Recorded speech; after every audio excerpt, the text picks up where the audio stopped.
একটা পাখি সকালবেলা যখন বের হয় তখন কি সে জানে যে তার রিজিক কি আছে? তাহলে আমিও তো একটা মানুষ, আমার জন্য আল্লাহ একটা definitely has a plan, Allah definitely has a plan. তো আমি কেন অতিরিক্ত চিন্তা করব? আল্লাহ আপনাকে কখনোই হতাশ করবেন না আপনি যদি আল্লাহর উপর দৃঢ় বিশ্বাস রাখেন। বান্দা যেমন তার সৃষ্টিকর্তার দিকে আশা করে, এবং আপনার কাছে যখনই আসবে, এটা দুনিয়ার একটা পরীক্ষা, এবং আপনি যখন এই যে এফসিপিএসে বারে বারে অনুত্তীর্ণ হওয়া, রেসিডেন্সি না হওয়া, এগুলো নিয়ে কখনোই ওভারথিঙ্ক করবেন না। আপনার কাজ হচ্ছে চেষ্টা করে যাওয়া। এবং আপনি আরেকটা কথা, তার মানে এই না যে আপনি অন্যদের থেকে কখনো পিছিয়ে পড়বেন না। সবার দিনই 24 ঘন্টা, কারো দিন কিন্তু 24 ঘন্টা থেকে বেশি না। আমি বলি যে if you don't do extra you will not get extra. আপনাকে এটা করতে হবে যে আল্লাহর কাছে এটা প্রমাণ করা যে আল্লাহ আমি বেস্ট। আমি অন্যজন 12 ঘন্টা পরিশ্রম করলে আমি 13 ঘন্টা করি।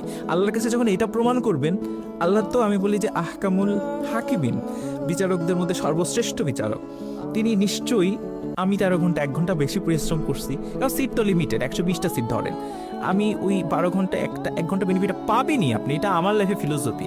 আপনি এক্সট্রা পরিশ্রম করলে এক্সট্রা পরিশ্রম আল্লাহ আপনাকে, আল্লাহ নিরাশ করেন না।